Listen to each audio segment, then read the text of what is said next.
Hello and welcome to Lesson 4. I want to talk to you about the soulmate myth. Now, I know that might sound odd with a course on how to find your soulmate and how to achieve soulmate success mastery, but stay with me. When people say they are looking for their soulmate, what they're looking for is a kindred spirit who they were predestined to be with. But how did this idea of a soulmate originate?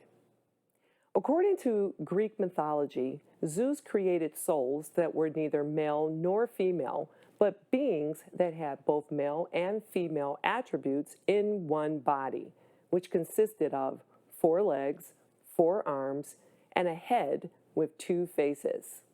Ooh.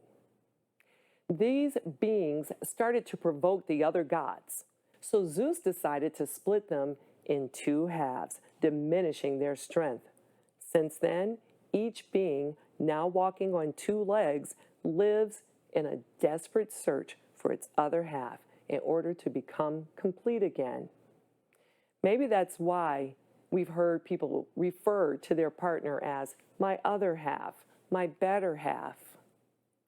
I can see how the idea that there might be another person out there who is just like me and just for me could be comforting.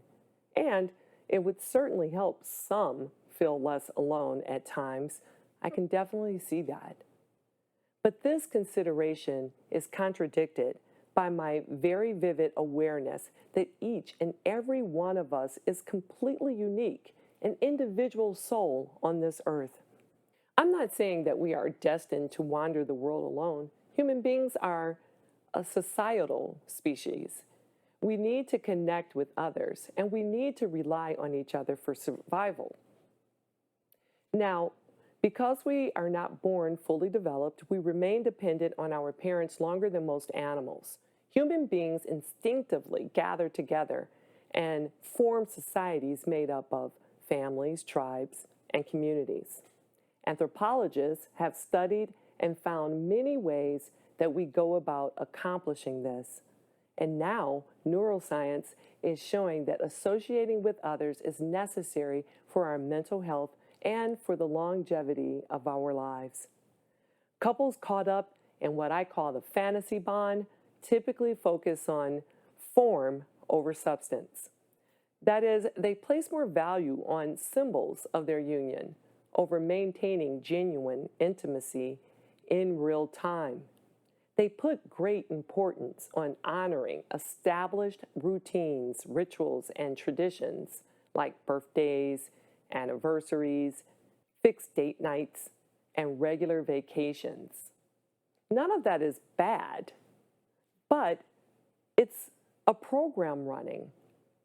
You don't even have to be present to engage in any of those things. And as long as the symbolic activities are maintained, the fantasy of love is upheld, regardless of whether the couple is actually emotionally close or loving or not. See, both people began operating more from habit and a sense of obligation than from choice. This mental program is so fixed in the subconscious that nothing else seems optional. Why would it? As the fantasy bond becomes stronger, both partners sacrifice more and more of their individuality in order to maintain the illusion of being one. They gradually assume an attitude of ownership over each other with little concern for the partner as a separate person. And then eventually each of them effectively disappears as a distinct human being. As partners forfeit their independence, they become increasingly codependent as opposed to interdependent. Both are weakened as individuals and they lose sight of the reality that they are both capable of functioning on their own. Operating as half of a whole rather than a complete person is slowly debilitating. When the individuals and couples stop regarding themselves and the partner as separate beings, they are unable to see each other clearly. They become blind, and not only to the positive traits in the other, but also the other's negative or self-destructive qualities. See, with this limitation, you're no longer able to offer empathy and compassion and cannot be true friends to each other.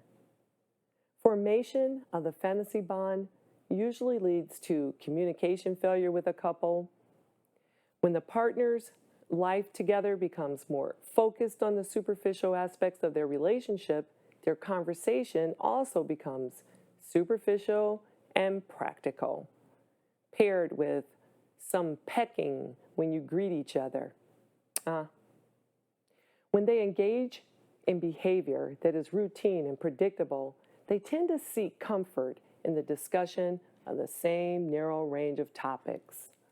When partners sacrifice their individuality in order to relate as a unit, they often invade each other's boundaries. They may even speak for each other and treat each other disrespectfully, becoming dismissive and impatient when the other talks or may not listen at all. When each partner no longer sees the other as who the other is, they both lose the ability to communicate the way they would with anyone else. Instead, they relate to each other with less compassion, less empathy, interest, and understanding. Every relationship has its own unique joys and challenges. It rarely aligns with our expectations.